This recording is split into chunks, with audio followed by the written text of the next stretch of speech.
Good morning. Welcome back. I missed you last week, so it feels like it's been a long time, despite the fact that it's only been 2 weeks. Today, I'm going to talk about Sedna. I got the intuition, it was probably a month ago, to look at her, and I didn't quite feel it all gel until this week.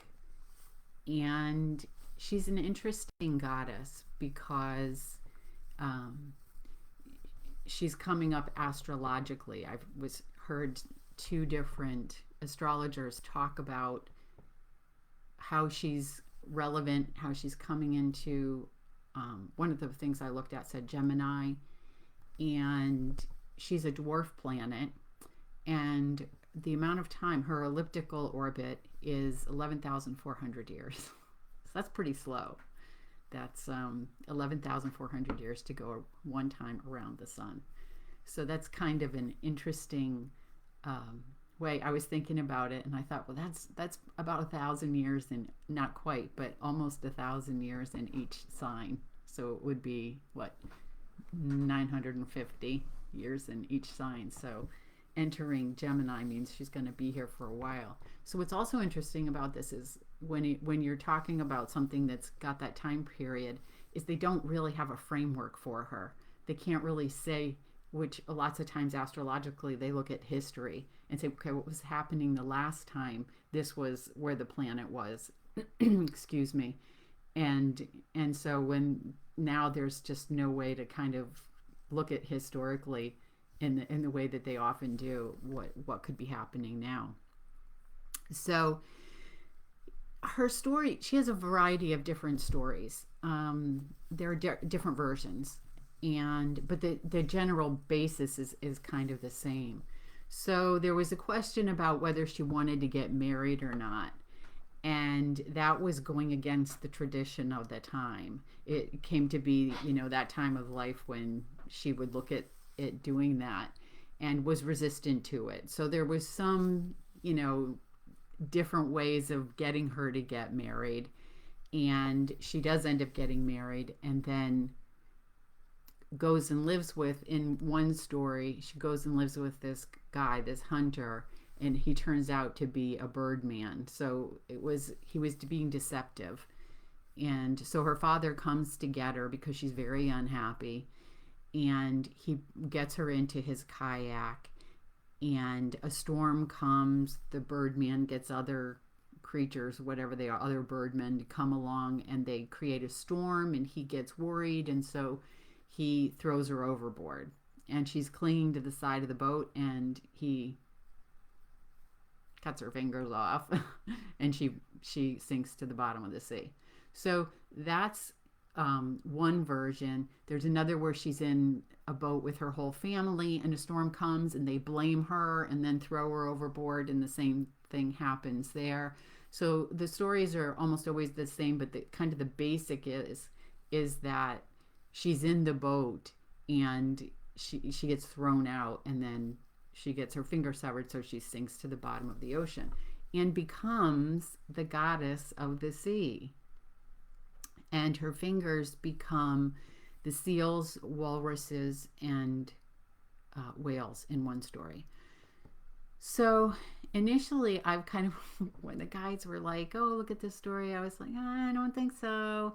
I always try to pick stories with a happy ending that are about completion of the journey. And so I kind of struggled with this. I was like, yeah, well, she ends up in the bottom of the ocean, and it's not like, it doesn't feel like, a great resolution to the story. And as time went on, I kind of became more comfortable with what had happened, and really, I feel, had a better grasp of being able to see the symbolic implications and the transformative implications of it. And then what happened was there was this kind of leap to what's happening in our culture right now. So we're going to go through that a little bit. So the statues, when you see statues of her, she looks like a mermaid. So they say one of the things says that she grew a tail like a mermaid, and that's what the statues look like. So that's kind of interesting because it's almost the way I was thinking of it was, well, you don't necessarily need your fingers and you don't need your legs under the water. So that kind of, she ends up with like almost like just paddles for her hands. And that would be, in a sense, all that was required. So it was almost like shedding a possibility of looking at this as shedding what was not necessary in order to adapt to this new role. Now, the fingers thing is very reminiscent of the handless maiden. If you remember, we talked about that before. And what I find really fascinating is with the parallel of this, that it was at the hands of the father in both situations. It was the father who did it. So again, we have that idea of the father sacrificing the daughter. But what's interesting about that is that it's almost, if you think about it as her clinging to the vessel of either her ancestors, or you could look at it as the patriarchy. So she's kind of afraid, let's say, to let go of that because she thinks that her well-being and her life depend on holding that. So it's kind of like one of those situations that you often see in fairy tales where it looks like it's not a good thing, but actually it's in service to something that's larger. And I've talked to you in stories before about how I had this realization about love and that love is everything. And so when I woke up this morning and was thinking about the story, that song came to me, Only Love is Real and Everything Else is an Illusion. So that really brought me to the place of judgment. And so we often have this judgment about things. Oh, that's bad, that's good, that's bad, that's good. And if we take that away and just kind of look at it, well, what happened? Well, the fingers became these sea creatures that in some ways are, one version I saw said, somebody said it was, they became the dolphins. And so these are creatures that are kind of mysterious for us. They're creatures that are appealing, that oftentimes that we kind of feel an affinity for. So if you think about it in that regard, it's like this parts of her become generative. They create new life. So from that moment of cutting becomes this new life. And I had a professor once, and he said that you have to sacrifice something for something new to come on. And so it's very interesting that it's like she had a destiny, and the destiny was to become this creator and to become the goddess. And so clinging to the human story, the human form, the human history, it can't happen in order to understand the deeper truth.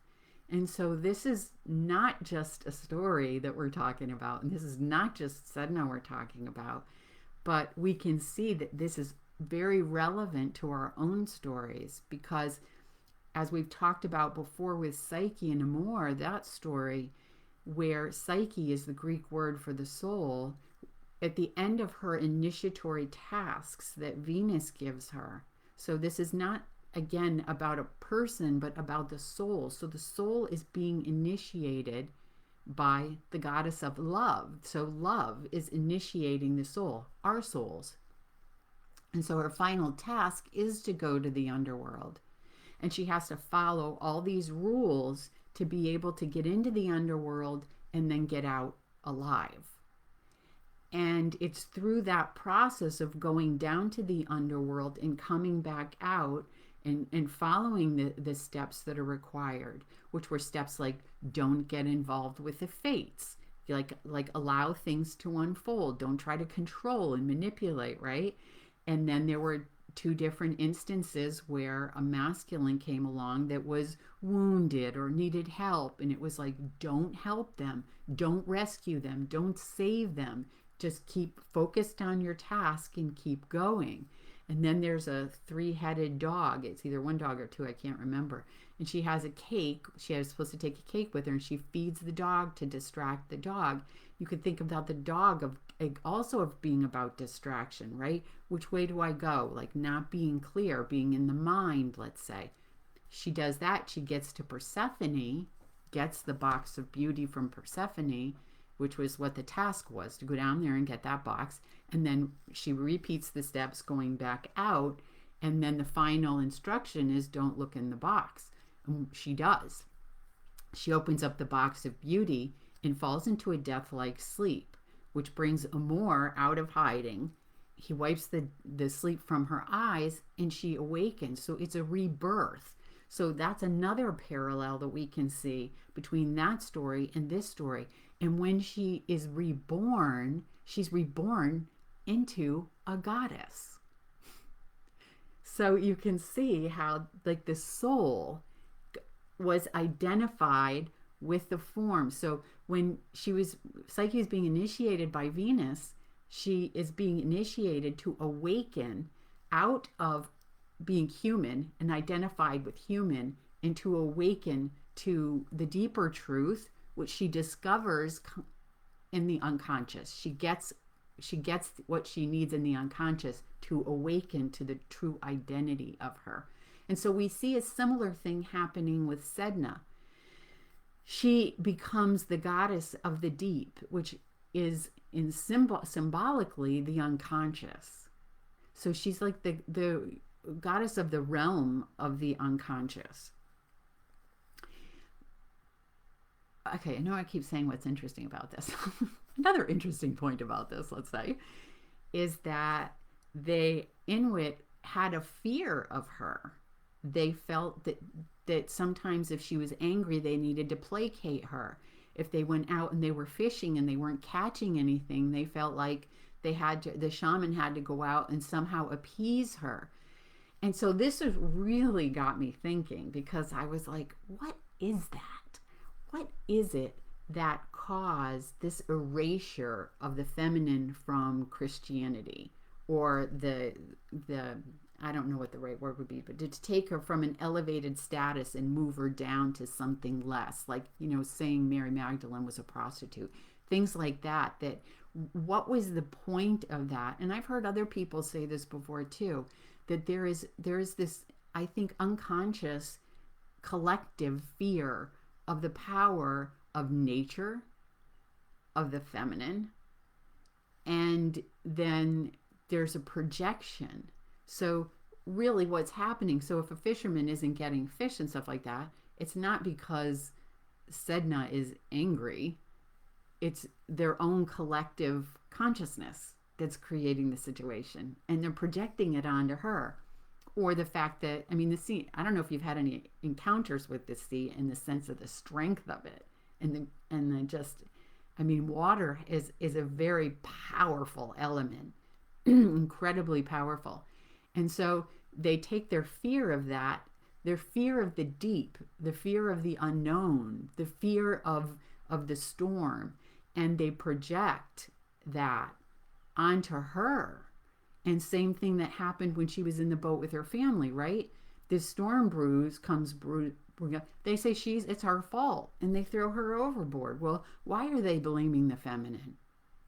Is this one of the reasons why we have had this ongoing attempt at repressing the feminine?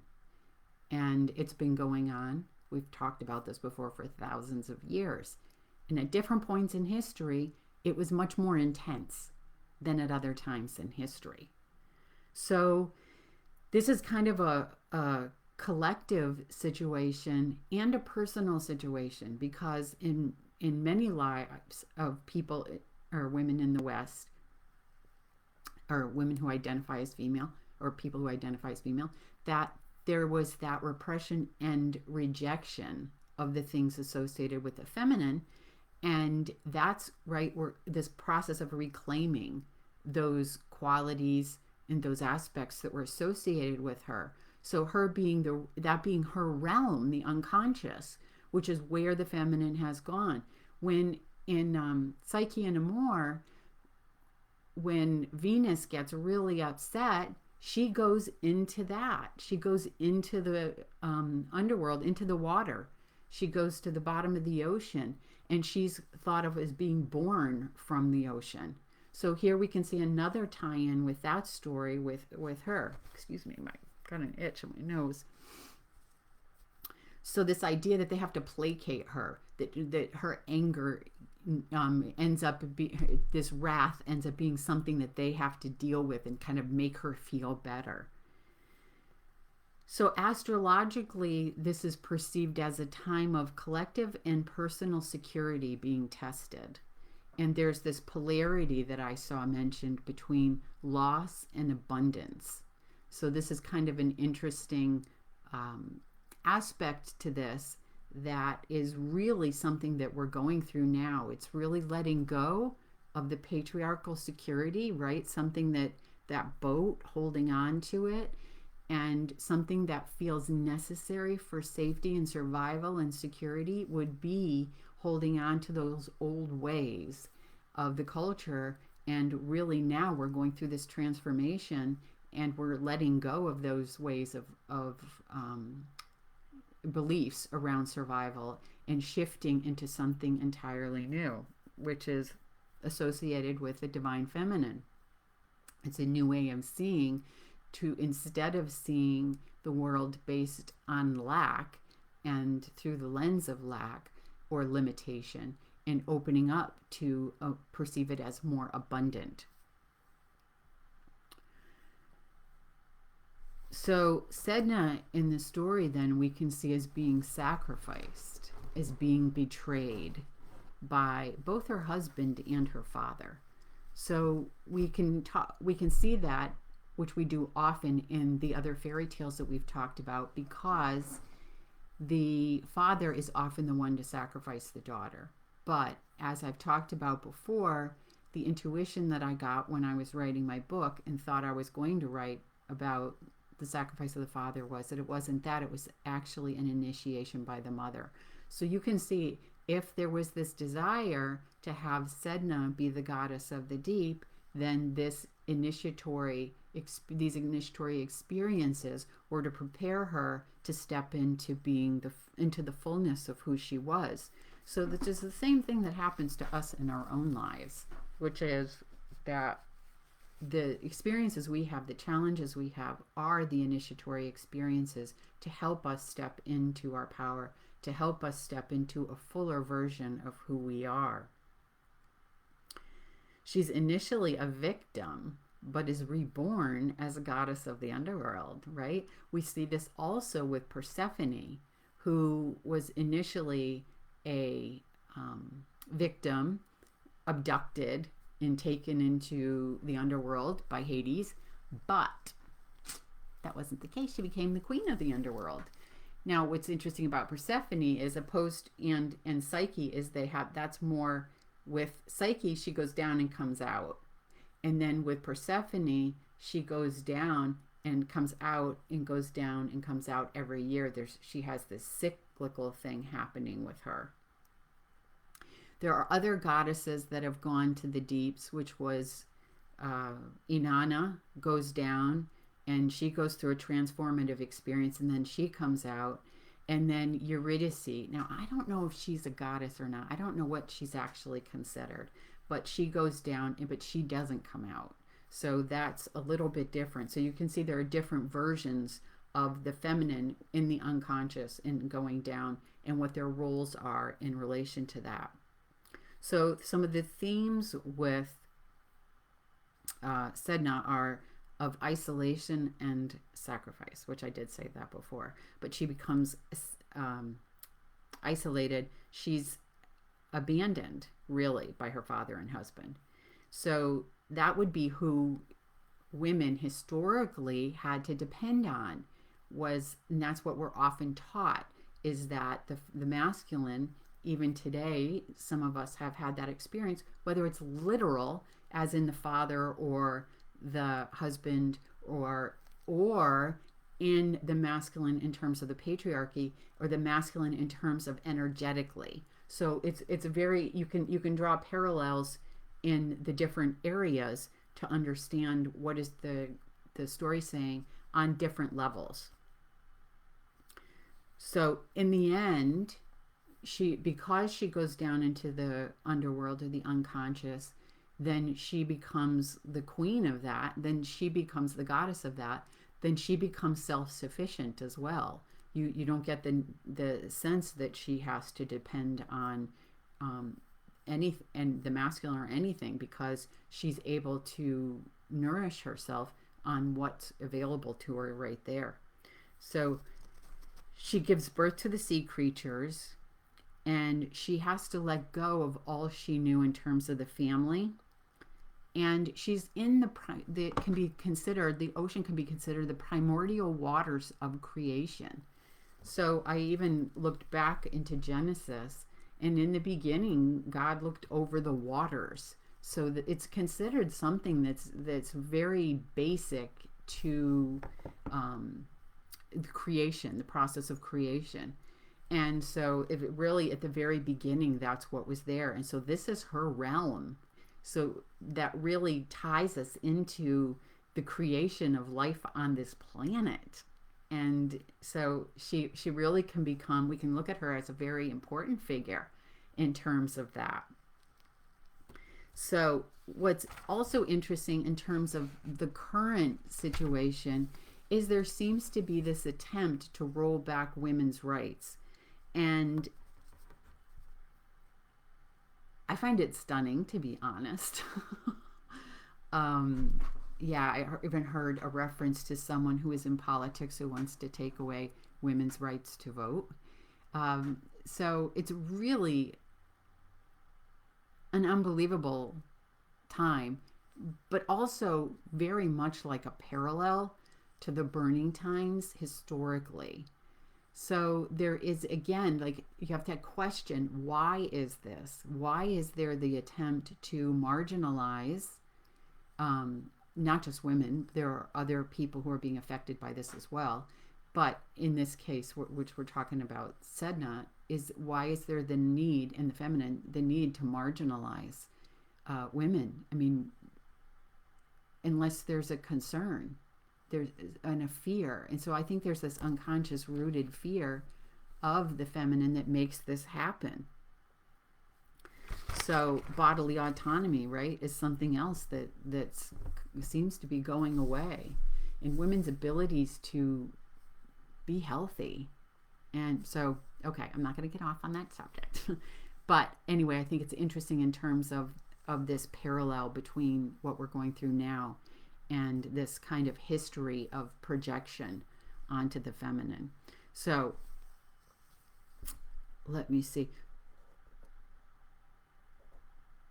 So she's reclaiming, which I also thought was an interesting way of looking at it. She's reclaiming the waters of transformation. She's reclaiming the deep. She's reclaiming what's unseen and unknown.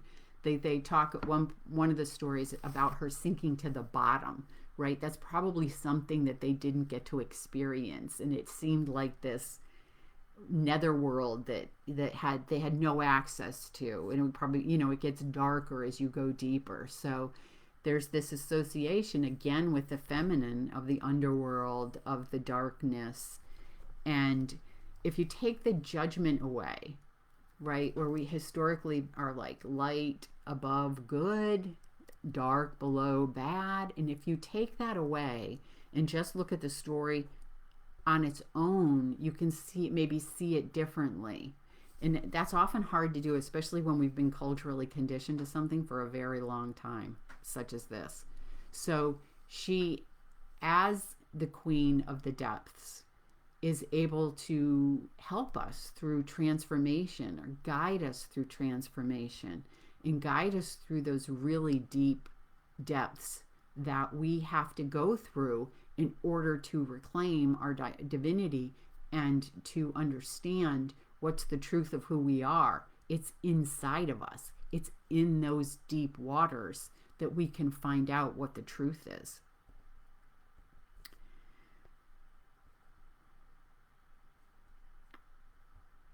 So her domain is the unseen and the unconscious. And nothing is lost, which I think is an important point here, because when her fingers are cut off, they become something else. It's also understanding that when we lose something or think that we're losing something that we may believe is of value, then we can understand that it's just the way of nature. It's like the tree letting go of the apples, the tree letting go of its nuts, of its fruit, of its leaves, is, if you look at it from this perspective, right, it could appear as though, with if you didn't know about the cyclical nature of the tree, then you might think, oh, that's a terrible thing. Look at everything is falling off. Look at that. The leaves are falling off. The fruit is falling off. Oh my God, the tree is coming to an end. But we know it isn't, because you have to let go of those things that no longer serve in order to transform and make the shift into new life and to give birth to new life. So she's really, that transformation and rebirth is an important aspect of her that I think is so relevant. And I think this is why I was guided to look at her more deeply, because this is a time of rebirth. This is a time of spring, which we associate with rebirth anyway, but there is something about this time that goes deeper. And those of us that are on these initiatory paths may be finding in our own lives that we're getting information around. I've had several synchronicities lately that have been around rebirth. So just like with Psyche, this rebirth is an important time to understand that something truer, something deeper is attempting to come into form, that you can live a truer aspect of yourself, a truer version of yourself that's more aligned with a higher vision for you. So it's really looking at what do I need to let go of right now? Are there any ways that I'm holding on to the past, holding on to patriarchal ways of operating in the world, or holding on to ancestral ways of being, or my own history, or my own perception of who I am and what's possible for me, right? Because she probably thought, oh, I am a human being. I am not, anything different than that. And it was through that process of letting go, okay, if I'm not this, then what? If I'm not that, then what? I mean, what I've been guided to over and over again is really seeing the world in a new way. So if we look at the polarity of loss and abundance, or lack and abundance, then looking at the world through an abundant lens, how can that be true? And it's really spending time delving into those higher truths that we're, the new paradigms that we're moving into, in order to understand that what we've been taught and what we've been told isn't really in alignment with a deeper truth. So I hope you enjoyed Sedna. She's somebody that, like I said, I was kind of reluctant to look into, but once I did and really came to terms with the deeper implications of who she is and the role that she plays, I really, a lot of admiration again for these women or these stories of women who go through real challenges and come out the other side. And this is really to give us a sense of who we are and what's possible for us. And trust the transformation, and trust the goodness that will come out on the other side. Even though when we're in the midst of it, we sometimes cannot see it. So letting go of what you know is a time of nothing, oftentimes a time of emptiness, a time of the void. And traversing that period is challenging, to not grasp onto the past, to not grasp onto what was familiar, out of fear of just being in that unknown, because you don't know when it's going to end. You don't know how it's going to end. You don't know. It's just to let it go and surrender to the universe. Remember, the handless maiden felt forsaken. She said to the king, she said all had forsaken her but God. So that was that sense that she couldn't count on her family anymore. She couldn't count on her parents anymore. And so that's a good thing. It might have in that moment not felt so good, for sure. But in the end, she obviously grew back her hands and was remarried to the king. So we know that that resolved in a way that was a big transformation for her. Because remember, excuse me, the cottage in the woods said, all are welcome here. So there was no defense after that. The defensiveness had gone. Everything had gone. And she was in total trust of life. So that's where we're going. All right. Well, I will see you next week. I hope you have a good week and a good rest of your day. Thank you for listening. Thank you for joining me. And take care.